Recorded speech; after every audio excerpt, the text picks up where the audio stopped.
සිංහල පොත channel එකට ඔයාලා හැමෝම වෙනද වගේම ආදරෙන් පිළිගන්නවා. ඉතින් අද අපි එකතු වෙන්නේ ඔයාලගේ සිංහල භාෂාව පොතේ 5 වෙනි පාඩම ආචාර්ය C.W.W. කන්නංගර කියන පාඩමට.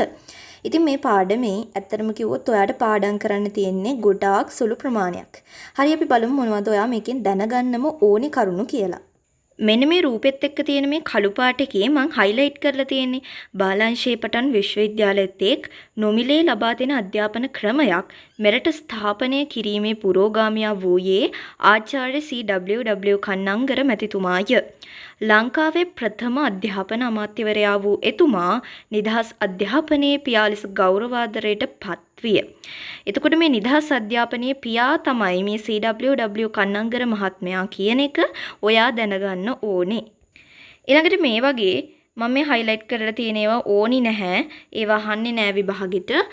ඒ වගේම මෙන්න මේ කිසිම දෙයක් ඔයා දැනගන්න ඕනේ නැහැ.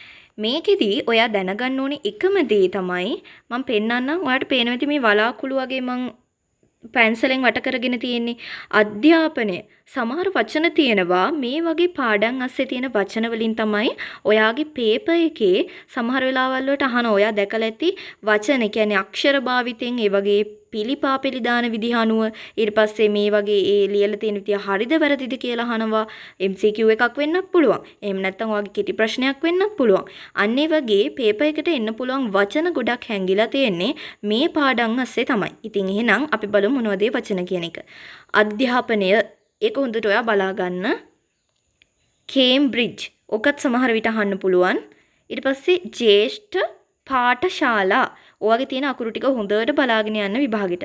කතික ඊට පස්සේ ශ්‍රේෂ්ඨාධිකරණයේ නීතිඥ කියන වචනේත් බලාගත්තොත් හොඳයි. සංස්කෘත ඔක ගොඩාක් අහන වචනයක්. මේ අමාද්‍යප කියන වචනේත් අහනවා. දැන් ගොඩක් අය හිතනවා අමාද්‍යප මධ්‍යසාර කියද්දී මහ ප්‍රාණ දයන්න එනවෙති කියලා. ඒක වැරදි සම්පූර්ණයෙන්ම සාමාන්‍ය දයන්න දන්තජ ද තමයි එන්නේ. ඊළඟට දේශපාලන සන්ධිස්ථානයේකී දුරය ඔන්නෝකත් හරියට අහනවා. ඒ කියන්නේ අනවශ්‍ය ලෙස අපි දීර්ඝ කරන වචන සමහරව ලියනවා දූරය කියලා. එහෙම ලියන්නේ නැහැ. දුරය. ඒ වචනේ දුරය. අන්න එක මතක තියාගන්න. ඒ ටික තමයි ওই පිටු දෙකෙන් මතක තියාගන්න ඕනි. ඊට පස්සේ සභාපති මේවා නම් ඕනේ නැහැ. මේ MS අනී මහතා එතුමා අන්නර පැවසුවා ඉන්දියාවේ සිටියේ නම් දෙවියෙකුසේ සලකා වන්දනා කරනවා කියලා. අන්න එහෙම පැවසුවේ කවුද කියලා MCQ එකක් අහන්න පුළුවන්.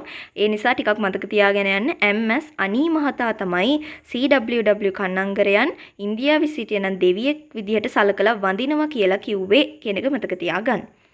ඊට පස්සේ පල්ලෙහාට ගියාම මේ සේවාවන්ගෙන් දෙකක් විතර මතක තියාගෙන යන්න විභාගෙට යත්. හරි. ඊට පස්සේ මන්ත්‍රණ කියන එක, පූර්ණ කියන වචනය, වෘත්තීය කියන වචනය, ව්‍යවස්ථාදායකයෙහි ඒකේ ව්‍යවස්ථාදායකී කියන වචනය මන්ත්‍රීවරයෙකු කියන එක නම් ඔයා දන්නවනේ. ওই ටික තමයි. ඉතින් එච්චරයි ඔයා පාඩමේ මතක තියාගන්න ඕනේ. බලන්නකෝ මම මේ උඩ ලියාගෙන තියෙනවා මිලකල නොහැකි අනගි මුතු ඇටය.